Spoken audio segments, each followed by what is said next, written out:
Bonjour à tous.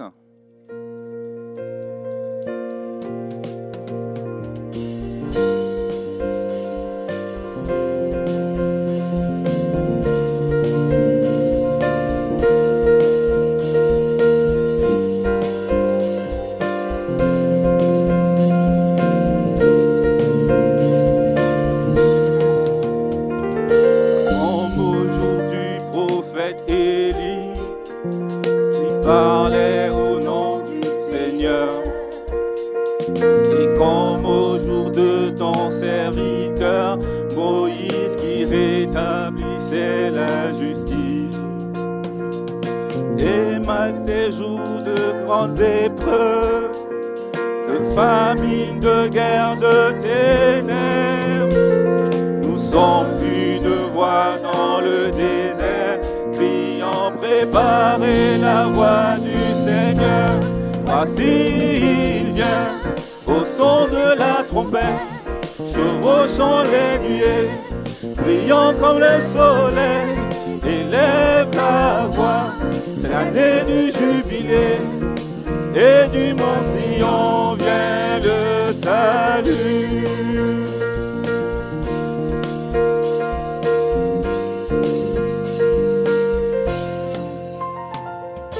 Comme dans la vision d'Ézéchiel, les eaux desséchées reprennent vie. Et comme au jour de ton serviteur David, relevant l'autel de louange. Voici le temps de la récolte, les champs sont blancs pour la moisson. Nous sommes ouvriers de la vigne du Seigneur, proclamons la parole de Dieu. Voici il vient, au son de la trompette, chevauchant les nuées, brillant comme le soleil, élève la voix. C'est l'année du jubilé, et du mont Sion vient le salut.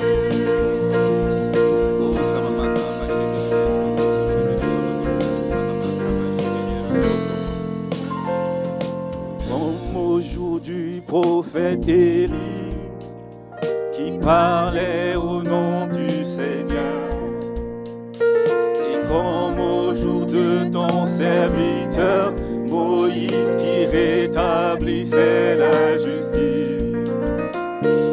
Et malgré ces jours de grandes épreuves, de famine, de guerre, de ténèbres, nous sommes une voix dans le désert, criant, préparez la voie du Seigneur.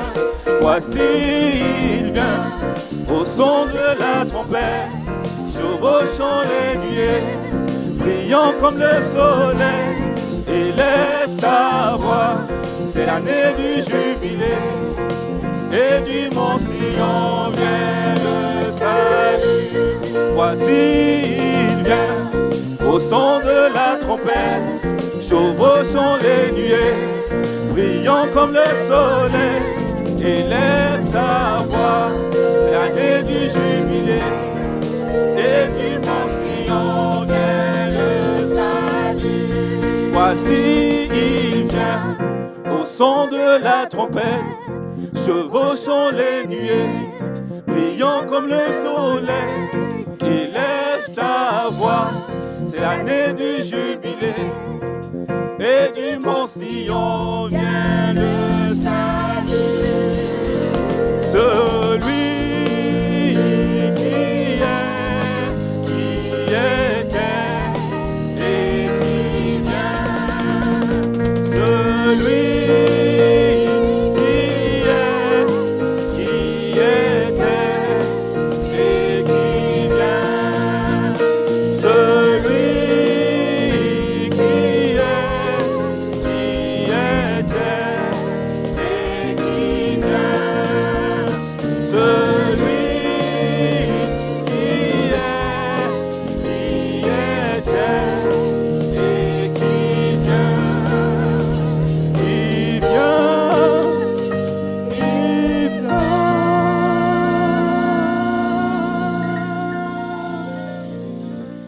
Amen.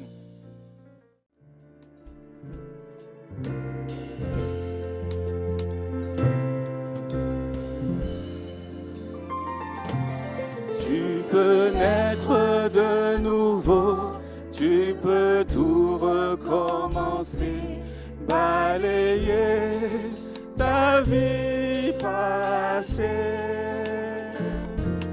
et repartir à zéro,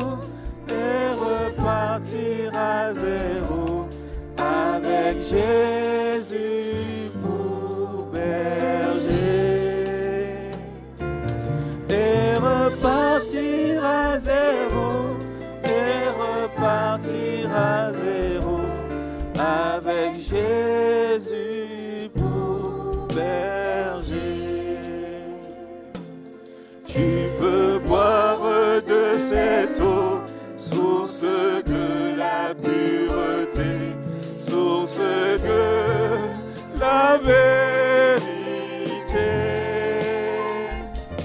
Tu peux boire de cette eau, tu peux boire de cette eau, source de l'éternité.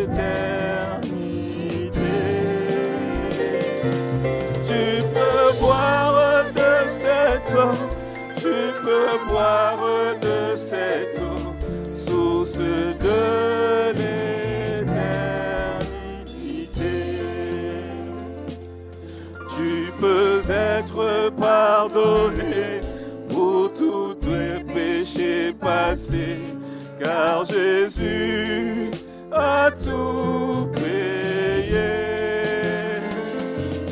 Tu peux recevoir la paix, tu peux recevoir la paix, source de la liberté. Tu peux recevoir la paix, tu peux recevoir la paix, source de la liberté. Oh. Tu peux naître de nouveau, tu peux tout recommencer, balayer ta vie passée et repartir à zéro, avec Jésus pour berger. Et repartir à zéro, avec Jésus pour berger. Et repartir à zéro, avec Jésus pour berger.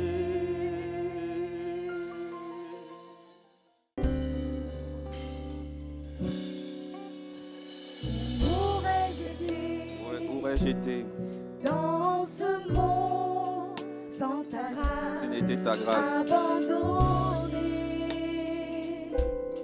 rejeté, méprisé, tu es venu vers moi. Oui, Seigneur, tu es venu vers moi. Et tu m'as prise par la main, tu m'as pardonné. Et tu m'appelles à pardonner également. Tu m'as lavé, purifié. Jésus, c'est toi le chemin, tu es la vérité.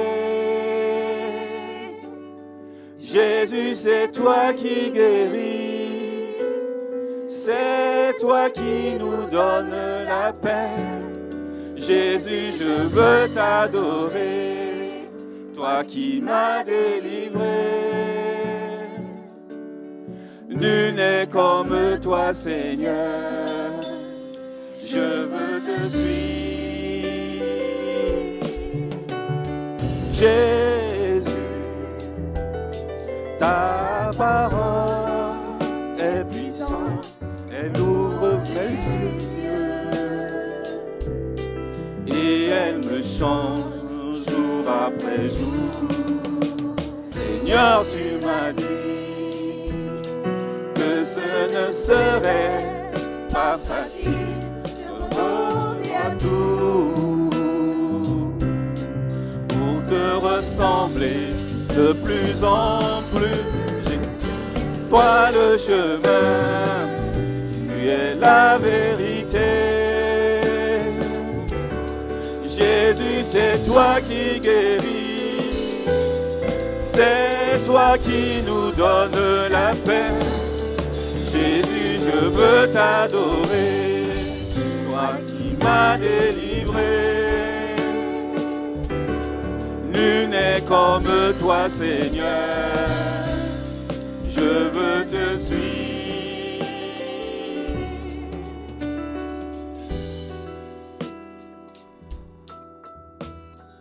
Oh Seigneur, si c'était ta grâce.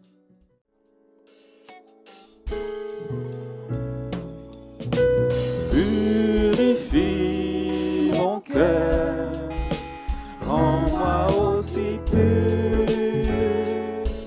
que l'or et l'argent. Purifie mon cœur, rends-moi aussi pur que l'or, feu du fondeur. Je n'ai qu'un désir, être saint,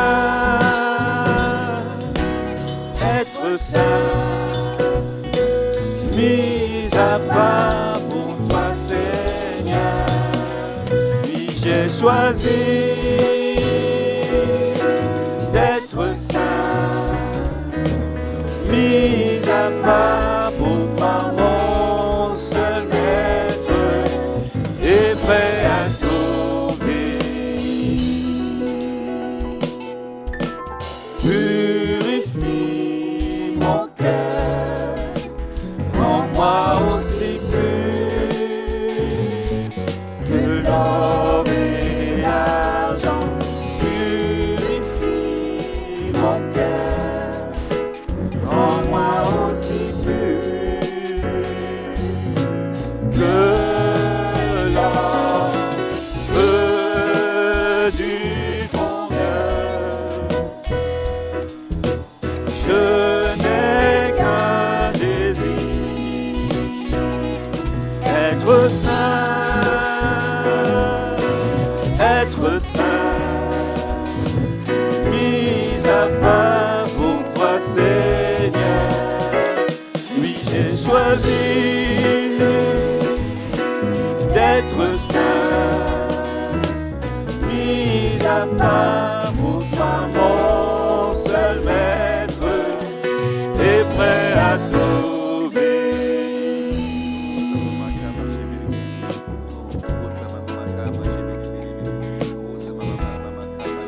Oh Seigneur, prêt à t'obéir. Purifie mon cœur, rends-moi aussi pur que l'or et l'argent. Purifie mon cœur, rends-moi aussi pur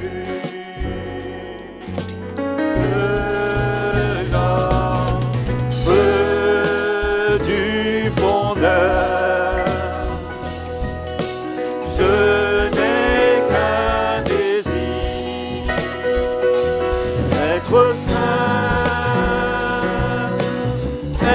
saint, mis à part pour toi, Seigneur. Oui, j'ai choisi d'être saint, mis à part pour toi, mon seul maître, et prêt à t'obéir, et prêt à t'obéir, et prêt à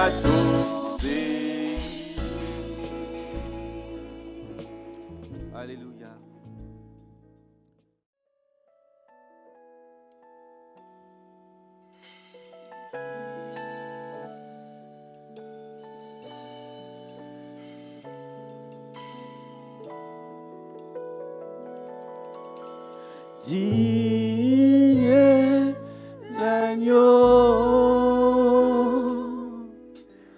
assis sur le trône,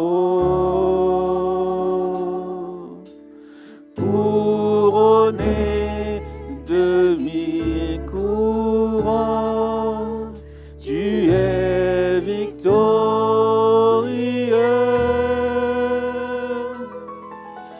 Saint est levé, Jésus, Fils de Dieu, le trésor des cieux fut crucifié.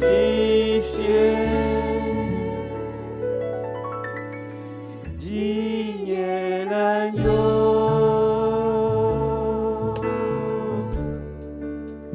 digne est l'agneau.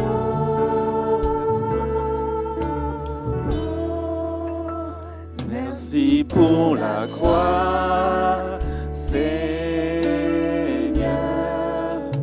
Merci pour le prix payé.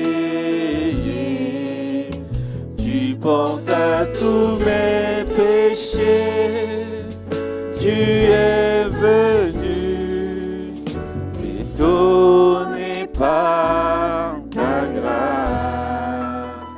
Merci pour l'amour, Seigneur. Merci pour tes mains percées. Tu m'as lavé dans ton fleuve et j'ai compris ton pardon et ton amour. Digne est l'agneau, assis sur le trône, couronné de mille couronnes, tu es victorieux.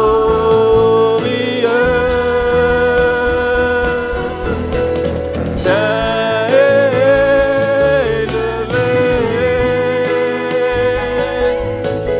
Jésus, Fils de Dieu, le trésor des cieux fut crucifié.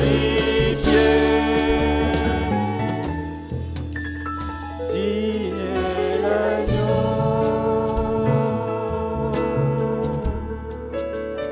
digne est l'agneau,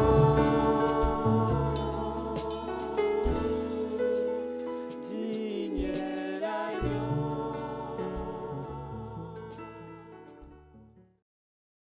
On a suffisamment célébré notre Dieu. Amen. Alléluia. Et on l'a fait de tout notre cœur. Et c'est bon lorsque on se laisse conduire par l'Esprit de Dieu. C'est ce dont on a besoin, frères et sœurs. Lorsque les choses sont cadrées comme ça, l'Esprit de Dieu ne peut pas agir. Mais lorsque on se laisse conduire, alors Dieu dirige comme il veut.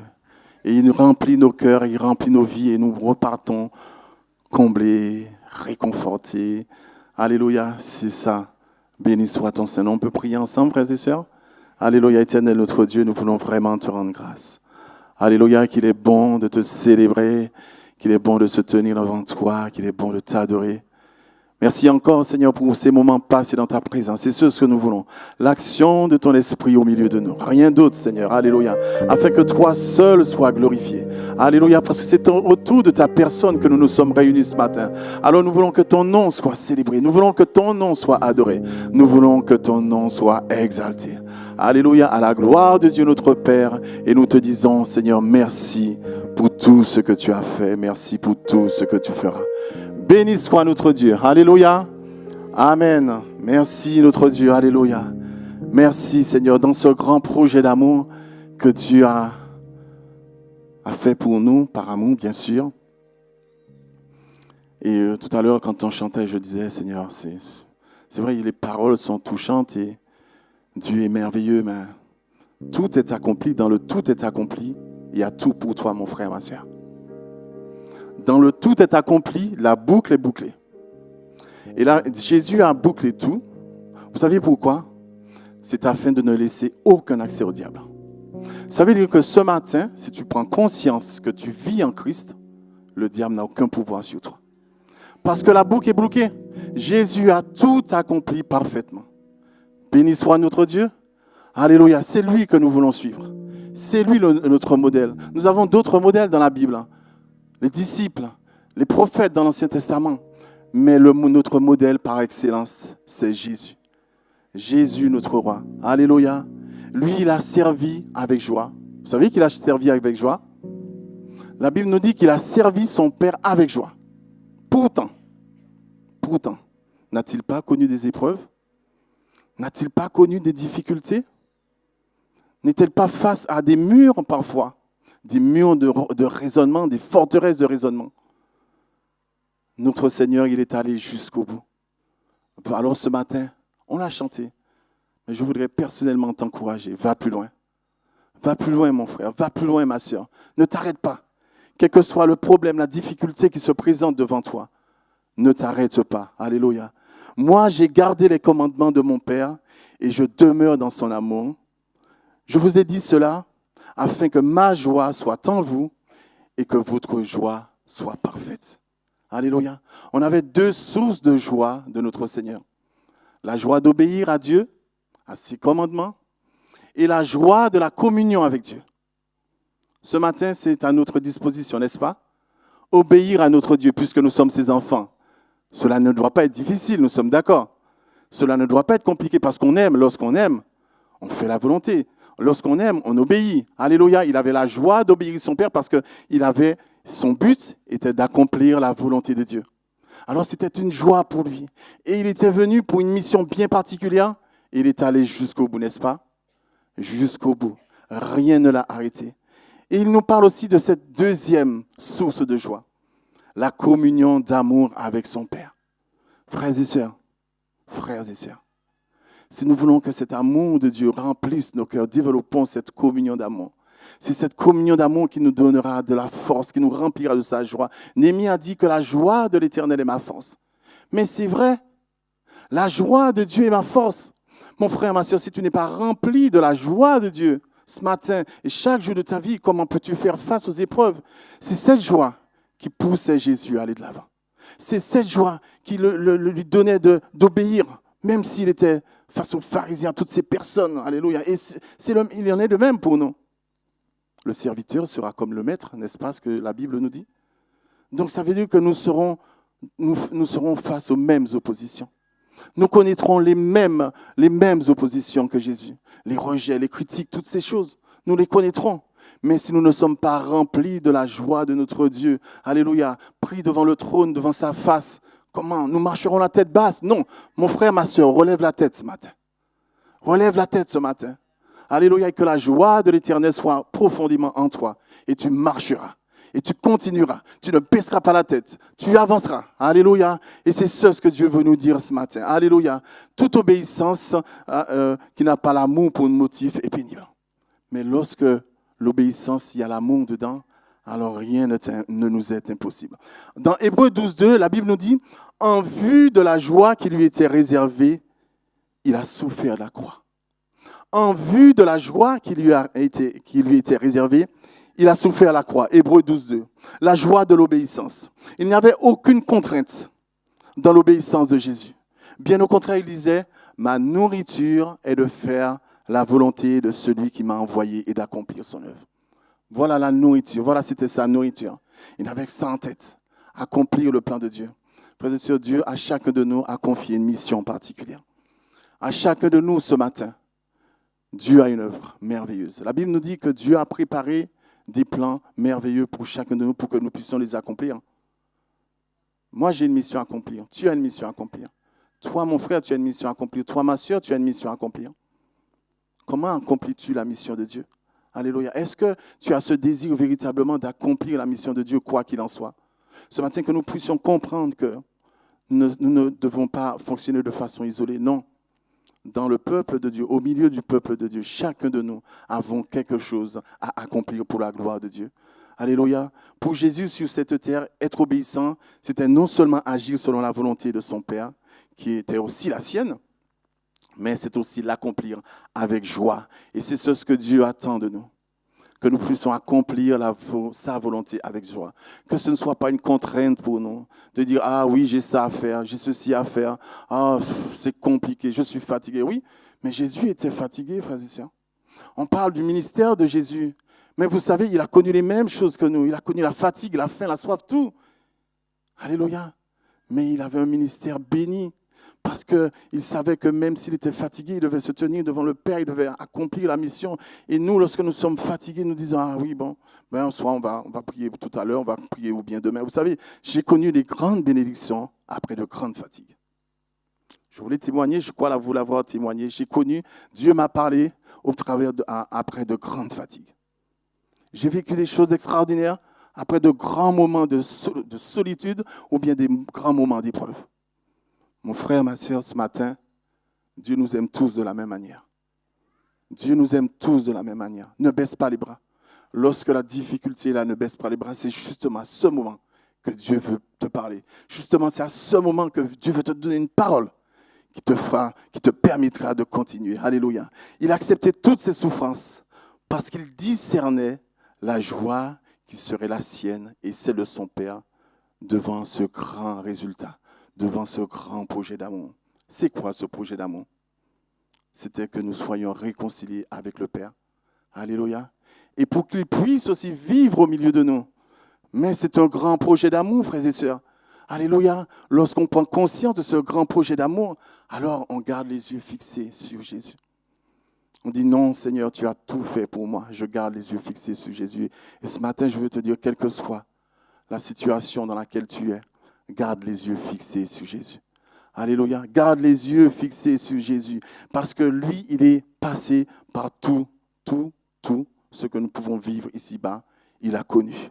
Et aujourd'hui, la Bible nous dit qu'il est assis à la droite du Dieu le Père. Alléluia. Il a reçu sa récompense. Voulons-nous notre récompense?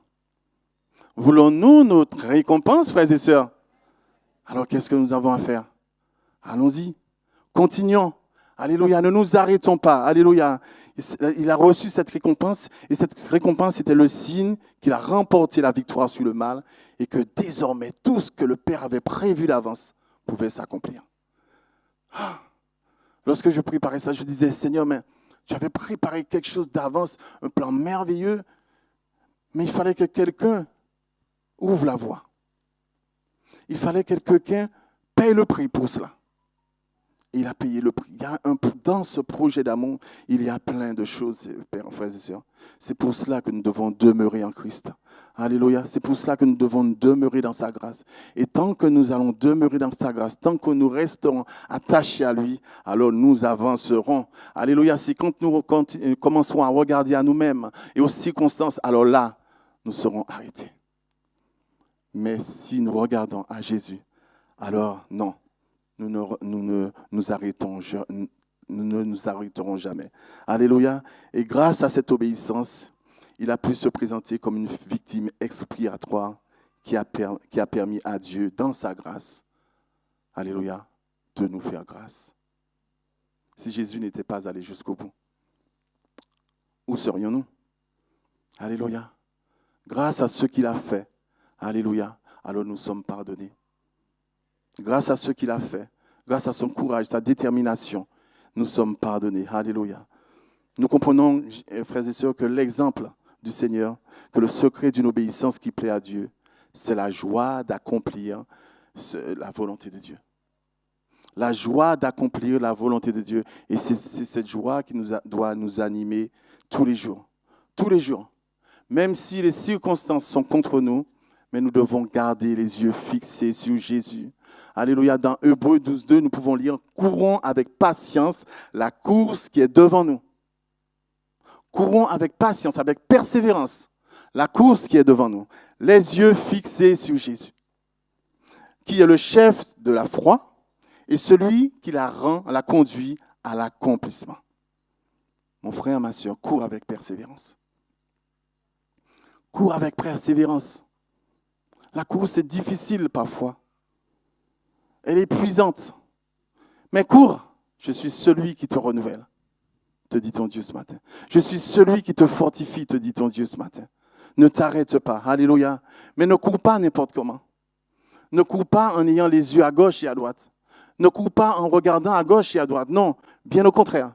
Cours en gardant les yeux fixés sur Jésus. C'est sur lui seul. Alléluia. Si ton chemin, alléluia, mon frère, ma soeur, si ton chemin est plein de souffrance ce matin, regarde à Jésus. Il y a tant de souffrance au milieu de nous. Tant de souffrance au milieu de nous. Mon frère, ma soeur, je veux t'inviter à regarder à Jésus ce matin. Alléluia. Souviens-toi que le Seigneur est vivant. Souviens-toi au plus profond de ton cœur, il est vivant. Il est plein de sympathie et qu'il intercède pour toi. Il est là, il intercède pour toi. Ne te décourage pas. Alléluia. Sache qu'il t'aime et qu'il contrôle toute situation. Il t'aime, il nous aime. Il est là avec nous. Si tu emploies de grandes tentations, alors ce matin, je veux te dire les yeux fixés sur Jésus. Si tu gardes tes yeux fixés sur les tentations, tu échoueras. Mais si tu gardes les yeux fixés sur Jésus, alors tu passeras. Dieu te permettra de passer au-dessus des tentations. Si tu as fait un péché grave, tu te dis, ah, j'ai trop péché devant Dieu. J'ai fait des choses désagréables, des choses immondes devant Dieu. Ce matin, je veux te dire, garde les yeux fixés sur Jésus. Garde les yeux fixés sur Jésus parce que la Bible nous dit qu'il est un avocat auprès du Père. Il est notre avocat, il est ton avocat, il est mon avocat auprès du Père. Et il intercède pour nous. Alléluia. Il suffit que tu lui confesses ton péché pour qu'il t'accorde un plein pardon. Alléluia. Parce qu'il t'aime. Dieu nous aime. Et quand nous venons à lui, alors il n'est pas indifférent. Quand nous venons à lui, il n'est pas indifférent. Si tu es plein d'inquiétude pour tes lendemains, pour ton travail, pour X choses, une maison ou X choses. Mon frère, ma soeur, ce matin, je veux te dire, garde les yeux fixés sur Jésus. Il a la réponse. Il sait toutes choses. Alléluia. Il sait tout ce qui te concerne. Et il sait tout te concernant. Tu ne peux rien lui cacher. Alléluia. Parce que la Bible nous dit que nous sommes gravés. Tu es gravé dans le coin de sa main. Nous sommes tous gravés dans le coin de sa main. Il ne peut nous oublier. Alléluia. Tu peux tout lui présenter dans la prière. Alors ce matin, toi qui te trouves dans une situation difficile et compliquée, je veux te dire une phrase ce matin. Entends la voix de Dieu qui te dit, ne me lâche pas du regard. Entends cette voix qui te dit, ne me lâche pas du regard. Et c'est ce que l'ennemi veut chercher à faire. C'est ce que l'ennemi va chercher à faire, nous distraire, afin que nous puissions lui lâcher du regard. Mais Dieu te dit ce matin, prends courage. Prends courage. Et si tu marches fidèlement avec Dieu et que l'épreuve est là, prends courage. Dieu est là. Alléluia.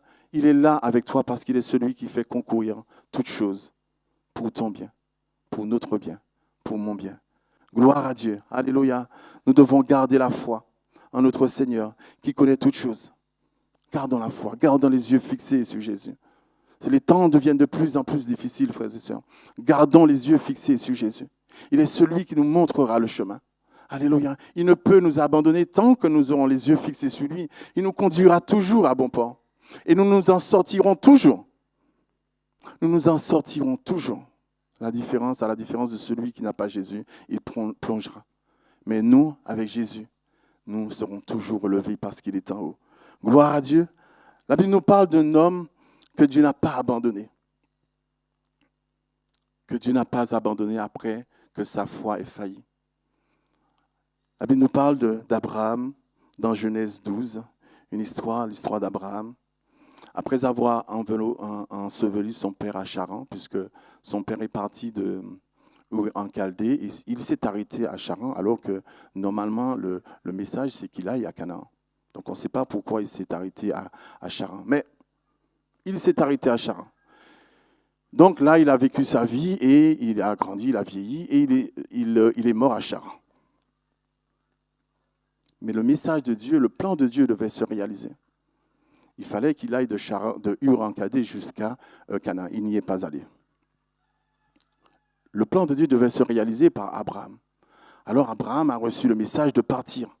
D'accord? Il est parti de Charan et il est arrivé où Dieu lui l'envoyait à Bethel.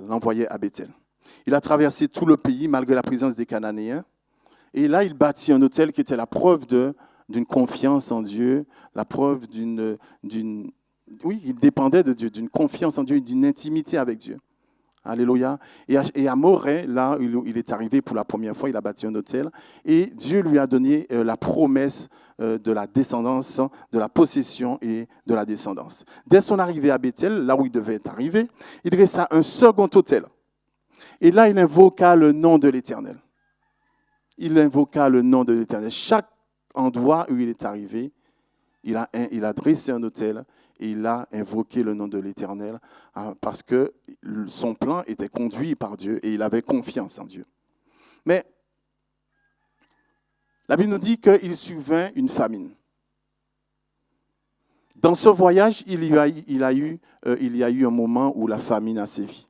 Alors la question est de se dire, mais pourquoi Dieu a permis à faire Abraham sortir de là où il était dans son confort à Ur en Chaldée et de venir à Canaan dans une misère parce que c'est la famine qui sévit. Des fois, on ne comprend pas le plan de Dieu. Pourquoi, Seigneur, que tu as permis que je laisse ça et pour me donner ça après, pour que je sois comme ça après? Le plan de Dieu sera toujours révélé, n'est-ce pas? Rien ne nous est dit des raisonnements que Abraham a pu tenir avec Dieu. Rien ne nous est dit dans la parole. Seulement, arrivé en Égypte, la Bible nous révèle qu'Abraham a mis en place tout un plan pour pouvoir tromper Pharaon en faisant passer sa femme pour sa sœur. Waouh! Quelqu'un qui invoque Dieu, quelqu'un qui prie Dieu, quelqu'un qui a confiance en Dieu, fait cela. Alors on se dit, mais est-ce qu'on peut crier au scandale? Vous savez, parfois, on ne se connaît pas du tout. On ne se connaît pas du tout. Et c'est pour ça que je dis, tout est beau quand on est là le dimanche. Tout est beau, on prie Dieu, on loue Dieu, mais là où Dieu nous attend, c'est dans notre quotidien. C'est dans notre quotidien. Ce n'est pas quand tout va bien, quand tout est beau, on chante les louanges du Seigneur. C'est quand nous sortons là. Dieu nous attend, à chacun, pour voir qui a confiance. Alors donc ce plan-là que Abraham a mis en place n'a pas plu à Dieu, forcément. Mais lorsque nous lisons ces versets, nous voyons que jusqu'où une défaillance de notre foi peut nous conduire de fil en aiguille. La famine, dans ce cas, avait été permise pour éprouver la foi d'Abraham. Cette famine-là que Dieu avait permise, c'était pour éprouver la foi d'Abraham. Et il a failli. Il a failli. Combien de fois avons-nous failli? Combien de fois avons-nous failli? Dieu a-t-il abandonné Abraham? Non. Dieu nous a-t-il abandonnés? Non. C'est nous qui n'avons pas le courage de venir au pied de Dieu. C'est nous qui n'avons pas le courage de revenir et de demander pardon. Dieu n'a jamais abandonné Abraham.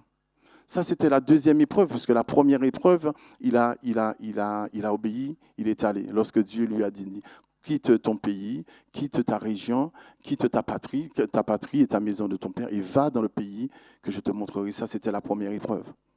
Il a obéi. Mais la deuxième, il a failli. Mais cet homme qui a failli à la deuxième épreuve, arrivé à la 10e épreuve, là où Dieu lui demandait quelque chose d'extraordinaire, quelque chose de grand, quelque chose qui a été difficile de donner, son fils. Il n'a pas failli. Donc tout cela nous montre que malgré son échec, Abraham a continué à faire confiance à Dieu. Il n'a pas abandonné.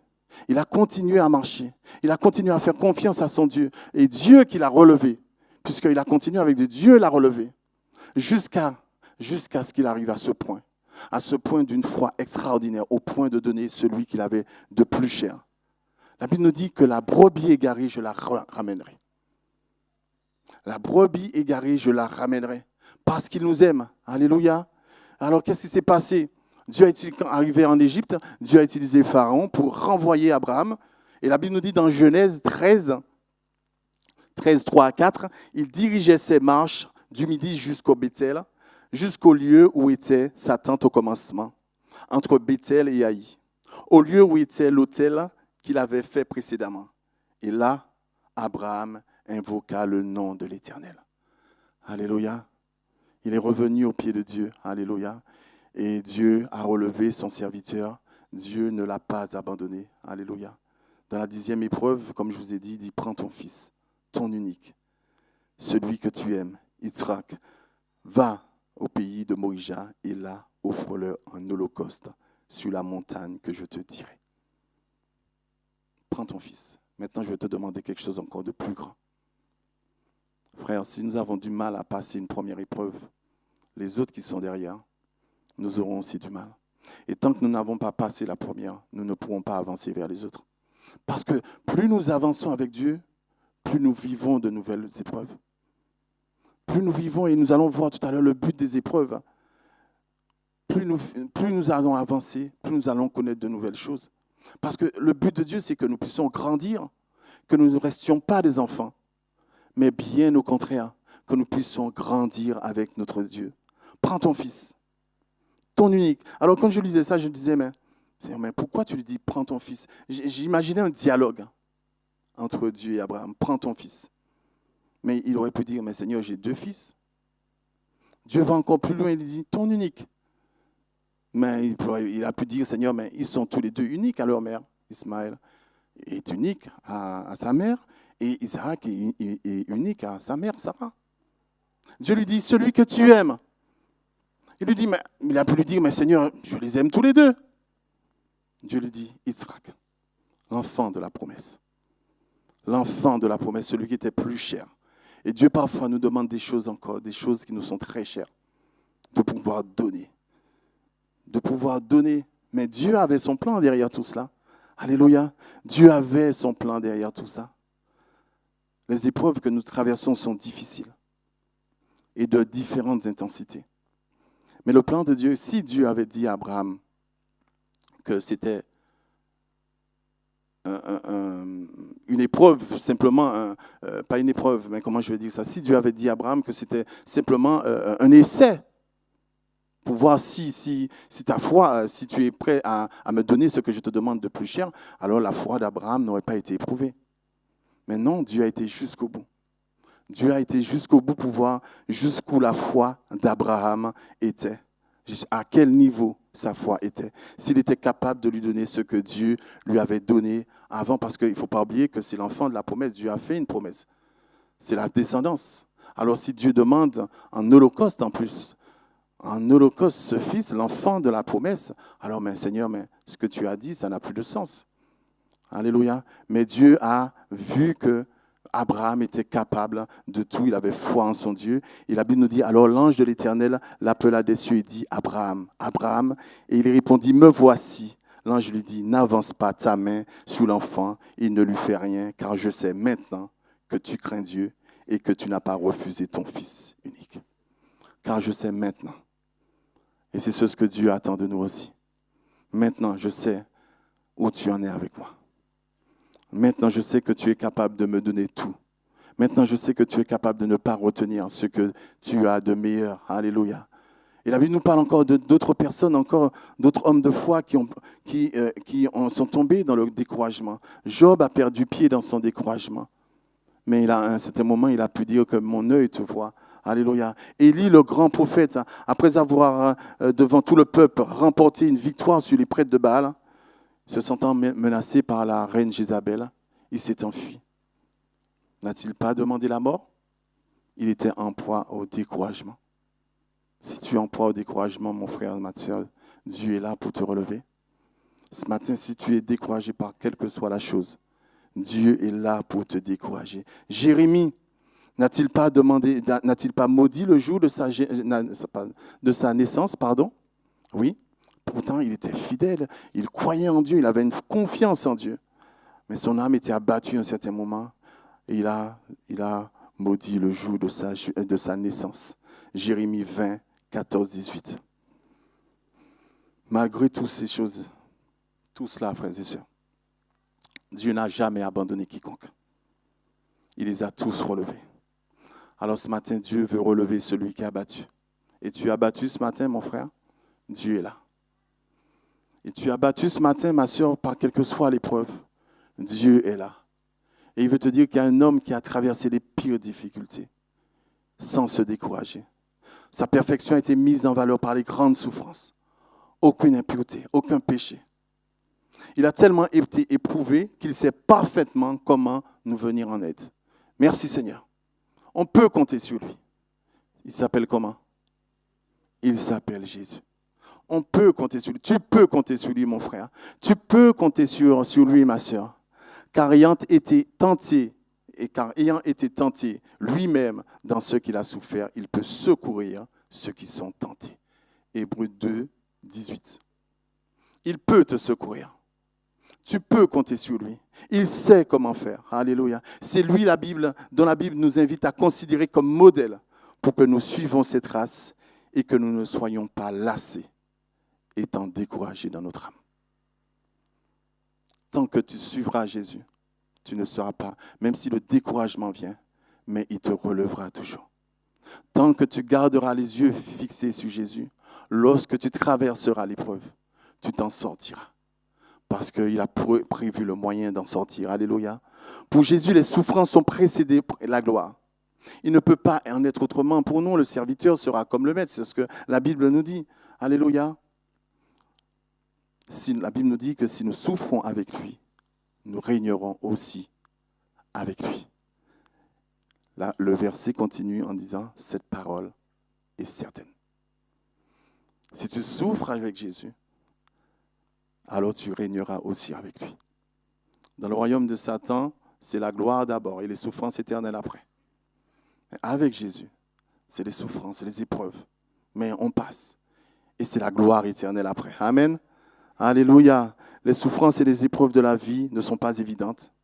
Mais lorsque nous les passons avec succès, des épreuves permises par Dieu, parce que je ne vais pas trop m'étendre sur les épreuves qui ne sont pas permises par Dieu, les épreuves qui sont dues à nos péchés, ou encore autre chose. Dimanche dernier, j'arrivais, chez moi, mon frère m'envoie une vidéo, il disait, où le prêtre disait, il y a un problème au milieu du peuple de Dieu, il disait ça, je vous partage, qui est très mauvais, voire satanique, il a dit, c'est le Palemounmal.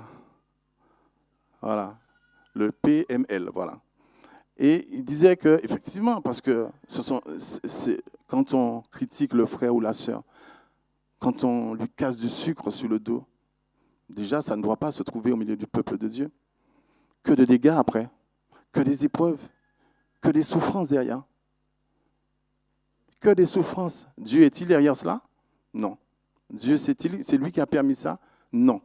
C'est l'œuvre de l'ennemi, frères et sœurs. Ce sont ces souffrances-là qui ne sont pas permises de Dieu. Mais lorsque, dans ta marche avec Dieu, dans ta fidélité avec Dieu, tu es en proie aux souffrances, aux épreuves, les épreuves sont là, compte sur lui. Compte sur ton Seigneur. Il te fera passer. Alléluia. Alléluia. Dans 1 Pierre 6, la Bible nous dit, cela ce qui fait votre joie, quoique maintenant, puisqu'il le faut, vous soyez attristés pour un peu de temps par diverses épreuves. Puisqu'il le faut. Parce que dans toutes ces choses, il y a un but. Dieu veut nous emmener à la perfection.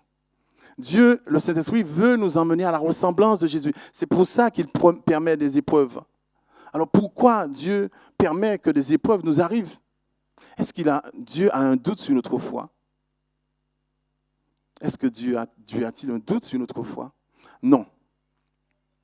Mais il permet les épreuves, et quand cela est nécessaire, parce qu'elles servent d'abord à révéler notre foi. L'épreuve a révélé la foi d'Abraham. La deuxième épreuve a révélé sa foi. Il n'était pas encore en Dieu. Mais la 10e épreuve a révélé le sommet de sa foi. Alléluia.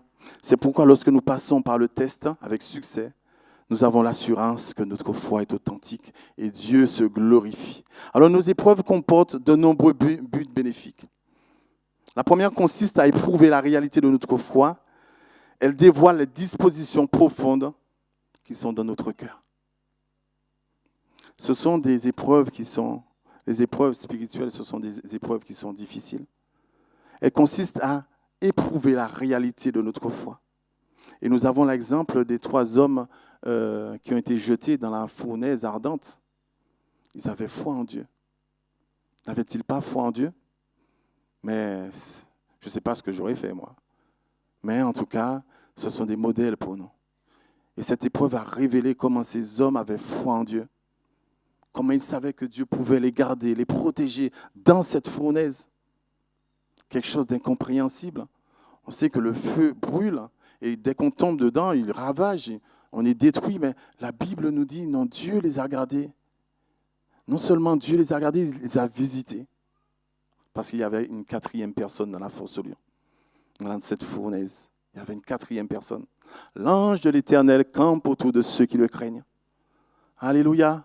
Dieu est là à nos côtés. Et tout ça nous montre que dans l'épreuve, Dieu est là à nos côtés. Amen. Alléluia. Le cas d'Abraham, nous l'avons déjà vu, donc nous allons passer. L'épreuve nous révèle que nous sommes réellement. L'épreuve nous révèle qui nous sommes réellement. Ah, Dieu veut nous révéler qui nous sommes. Dieu veut révéler qui nous sommes. Et comme je disais tout à l'heure, on chante la gloire de Dieu, tout est beau, tout est mignon. Mais après, quand Dieu permet une épreuve, on dit « Waouh, je ne savais pas qu'un tel était comme ça. Je ne savais pas qu'un tel était comme ça. » L'épreuve a révélé la personnalité de la personne. Alléluia. Pierre disait quand tous seraient scandalisés, Marc 14, 29 à 31, quand tous seraient scandalisés, je ne serais pas scandalisé. Il avait de bonnes motivations, il était bien, il était fort, il se sentait fort. Et Jésus lui dit, je te le dis en vérité, toi, aujourd'hui même, toi, en vérité, toi, aujourd'hui, cette nuit même, avant que le coq chante 2 fois, tu me renieras 3 fois. Mais Pierre reprit plus fortement. La parole lui dit, quand il me faudrait mourir avec toi, je ne te renierai pas. Et combien nous chantons des chants qui sont dit, Seigneur, on fait des promesses à Dieu. Oui, je marcherai avec toi. Oui, Seigneur, je ferai cela. Et puis lorsqu'on est devant une épreuve, il n'y a plus personne. Il n'y a plus toutes ces paroles. Il n'y a plus tous ces chants que nous chantons avec ferveur. Il n'y a plus toutes ces choses. Alléluia. Mais Dieu nous permet ces épreuves. Dieu a permis cette épreuve afin que Pierre sache qui il est. Effectivement, il ne se connaissait pas. Et nous ne nous connaissons pas, frères et sœurs. Et quand nous sommes devant les situations difficiles, on se connaît, on se découvre même. Alléluia. Et on pense qu'on n'est pas capable de faire telle ou telle chose. Il peut permettre des épreuves dans le but de nous consoler. Parce que Dieu veut nous parfaire. Afin que nous puissions à notre tour consoler les autres. Dieu peut permettre cette épreuve. Parce que Dieu sait qui il enverra sur ta route, mon frère, ma soeur. Dans 2 Corinthiens 1, 3, verset 4, la Bible nous dit « Béni soit Dieu, le Père de notre Seigneur Jésus-Christ, le Père des miséricordes et le Dieu de toute consolation, qui nous console dans toutes nos afflictions, afin que, par la consolation dont nous sommes l'objet de la part de Dieu, nous puissions consoler ceux qui se trouvent dans quelques afflictions. » Dieu sait, sur cette route-là qu'il a tracée pour nous, il y a des arbres desséchés. Des arbres desséchés qui sont des êtres humains, desséchés par la vie, par les problèmes, par les difficultés. Et sur ce chemin-là, ces arbres ont besoin de reprendre vie. Alors Dieu prépare son enfant. Il le prépare. Il lui permet d'être éprouvé pour qu'il reçoive la consolation de Dieu, parce que sur ce chemin, cette âme-là aura besoin d'être consolée. Vous savez, quand on n'a pas été consolé par Dieu, on aura du mal à consoler quelqu'un par un message de Dieu. Mais lorsque la consolation vient de Dieu, les paroles que nous donnerons viendront du cœur de Dieu. Parce qu'on sait par où on est passé. Et on ne console pas n'importe comment. On ne dit pas n'importe quoi. Alléluia. Dieu ne nous console pas seulement pour nous rassurer et nous conforter, mais également pour nous former. C'est dans ce but que Dieu permet les choses.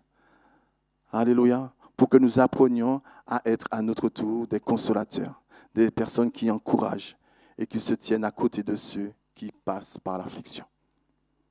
Vous savez, parfois, pour aider quelqu'un, on n'a pas besoin de dire beaucoup de choses. Parfois, aider quelqu'un, c'est simplement être là pour écouter.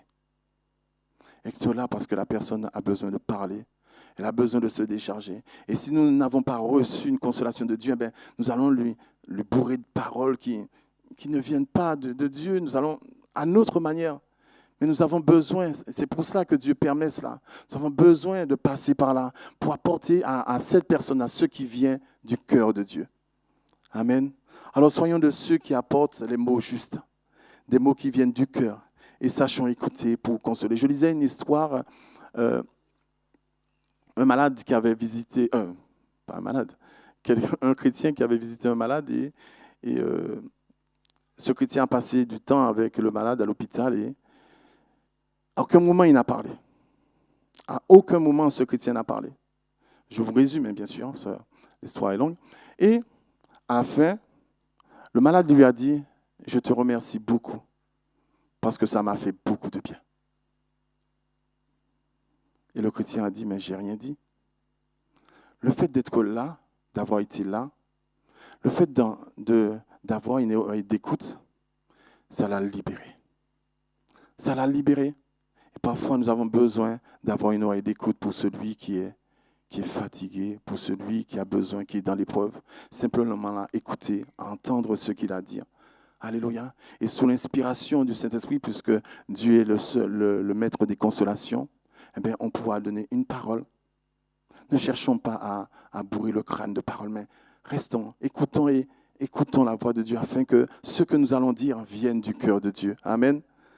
Alléluia. Car en lui, vous avez été comblés de toutes les richesses concernant la parole et la connaissance. Plus tu seras sensible à Dieu, plus tu recevras la parole de Dieu pour pouvoir la donner. Alléluia. Dieu permet les épreuves pour nous rendre forts. Ton Dieu ordonne que tu sois fort. Combien de fois que nous le chantons. Ton Dieu ordonne que tu sois fort, non seulement fort, mais puissant. Alléluia. Alors Romains 8, 35-37 nous dit, « Qui nous séparera de l'amour de Christ? Sera-ce la tribulation, ou l'angoisse, ou la persécution, ou la faim, ou la nudité, ou le péril, ou l'épée? Selon qu'il est écrit, c'est à cause de toi qu'on nous met à mort tout le jour, qu'on nous regarde comme des brebis destinées à la boucherie. Mais dans toutes ces choses, nous sommes plus que vainqueurs par celui qui nous a aimés. » Dans toutes ces choses, tu es vainqueur, mon frère. Tu es vainqueur, ma sœur.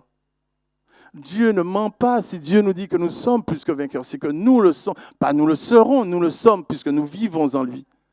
Et puisque nous vivons en lui, alors nous avons tout ce qu'il a mis. Tout, cette force. Alléluia. Mais si tu ne demeures pas en Christ, c'est normal. Si tu ne demeures pas en Christ, alors tu seras faible. Alléluia. Mais la Bible, Dieu permet aussi des épreuves pour nous rendre semblables à Jésus. Et c'est tout l'œuvre du Saint-Esprit.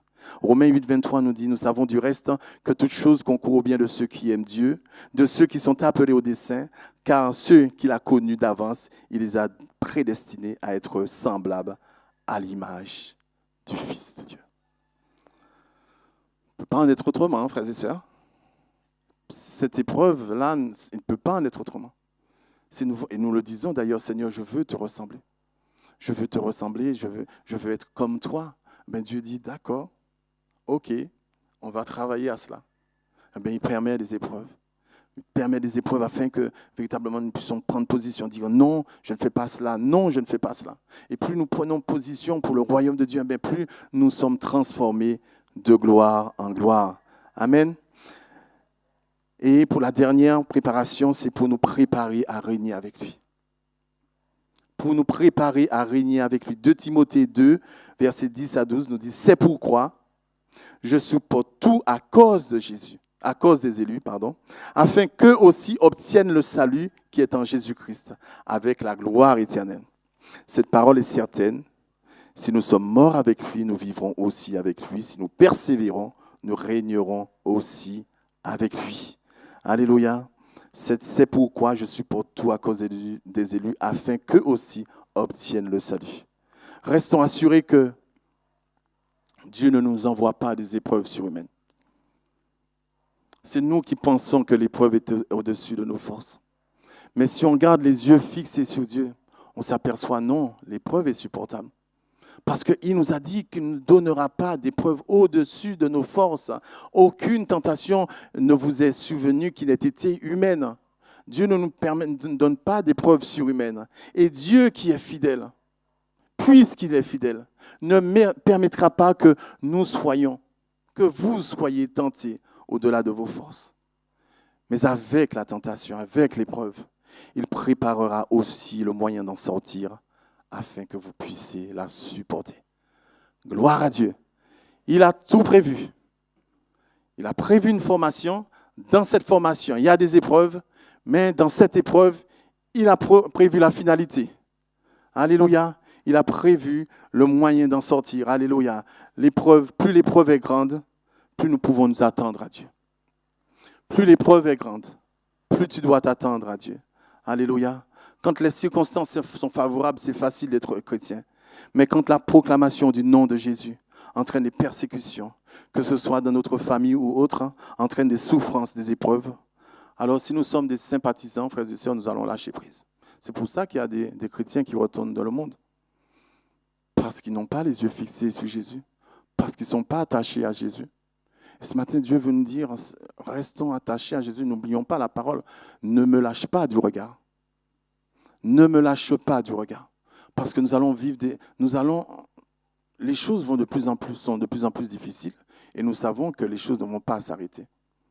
Si là, nous ne tenons pas, mais que serons-nous lorsque les choses seront encore plus difficiles? Frères et sœurs, restons attachés à Jésus. Restons attachés à Jésus. Ne soyons pas des sympathisants. Soyons de ceux qui croient en notre Seigneur. Soyons de ceux qui sont attachés à Jésus. Alléluia. Et qui avancent, quoi qu'il en soit. Afin que l'épreuve de votre foi, plus précieuse que l'or périssable, qui cependant est éprouvée par le feu, ait pour louange, et pour résultat la louange, la gloire et l'honneur lorsque Jésus-Christ apparaîtra. La foi réelle aura pour résultat la louange, la gloire et l'honneur quand Jésus sera manifesté. Amen. Cette déclaration signifie simplement que Dieu nous récompensera. Tout acte de foi, Dieu va récompenser tout acte de foi qui résistera au test de l'épreuve. Le Seigneur donnera honneur et gloire à ceux qui ont accepté les diverses épreuves. Parfois, nous refusons de passer par les chemins que Dieu met devant nous. Nous refusons, mais nous restons au même endroit aussi. Tant que tu ne passeras pas par le chemin que Dieu veut, tu resteras toujours au même endroit. Tu n'avanceras pas. Mais lorsque tu acceptes et tu dis, Seigneur, je te fais confiance. C'est toi. Je te fais confiance. J'y vais. Tu me l'as dit. Eh bien voilà, on aura franchi une étape. Et on aura grandi. Et on aura appris. Et on connaîtra ce Dieu vivant et vrai. Alléluia. La Bible nous dit dans 2 Corinthiens 4,16, car nos légères afflictions, nous disons que l'épreuve nous écrase, on est accablé. La Bible nous dit, mais ce sont des légères afflictions. Ce sont des légères afflictions du moment produisent pour nous, au-delà de toute mesure, un poids éternel de gloire. Plus que jamais, regardons aux choses invisibles, frères et sœurs. Plus que jamais, gardons les yeux fixés sur Dieu. Alléluia. 1 Pierre 1, 3 nous dit, béni soit Dieu, le Père de notre Seigneur Jésus-Christ, qui, selon sa grande miséricorde, nous a régénérés par une espérance vivante, par la résurrection de Jésus d'entre les morts, pour un héritage qui ne peut ni corrompre, ni souiller, ni flétrir, lequel vous est réservé dans les cieux. Voilà notre espérance. Un héritage, frères et sœurs. Dans tout le plan de Dieu, c'était pour cet héritage, pour ses élus. Alléluia. Nous avons un héritage qui nous attend. Alors pourquoi ne pas continuer? Un héritage céleste, où la Bible nous dit qu'il ne peut ni corrompre, ni souiller, ni flétrir. Rien n'a de pouvoir sur cet héritage. Parce qu'il vient de Dieu. Alléluia, lequel est réservé pour toi, mon frère, réservé pour toi, ma sœur. Alors veux-tu avoir accès à cet héritage? Veux-tu continuer pour avoir accès à cet héritage? Je t'encourage ce matin. Alors gardons confiance en Dieu. Il ne trompe personne. Il est celui dont la Bible nous dit qu'il ne peut mentir. Amen. Et ce qu'il nous fait espérer repose sur des plans éternels. Ce sont des plans que Dieu a établis d'avance. Mais appuyons-nous sur ces choses. Elles sont véritables. Elles viennent du Très-Haut. Alléluia. Alors, nous gardons confiance en Dieu. Gardons cette espérance. Nous avons une espérance fondée sur Jésus-Christ, son œuvre, sa présence actuelle dans le ciel. Parce que la Bible nous dit qu'il est assis à la droite de Dieu. Alléluia. Et il nous a dit qu'il reviendra. Il reviendra. Es-tu prêt? Marches-tu sur ce chemin? Marches-tu sur ce chemin? que véritablement nous soyons déterminés. Et notre espérance est fondée sur le Saint-Esprit. Gloire à Dieu. Et sur sa présence en nous. Il est celui qui nous conduit dans toute la vérité. Il est celui qui nous révèle Christ. Nous voulons le Saint-Esprit. Nous voulons être conduits par le Saint-Esprit. Nous voulons voir la gloire de Dieu se manifester. Nous voulons voir ce que Dieu a dit dans sa parole se manifester au milieu de nous. Alléluia. Seigneur, aide-nous. Aide-nous. Aide-nous à compter sur toi. Aide-nous à aller de l'avant avec toi. Aide-nous à ne pas nous relâcher, même lorsque les choses sont difficiles. Aide-nous, Seigneur. Nous en avons besoin. Si nous sommes persécutés, considérons celui qui a tant souffert. Considérons celui qui a tant souffert de la part des hommes. Et ne laissons pas la fatigue nous décourager. La fatigue de nos combats nous décourager et ronger notre foi.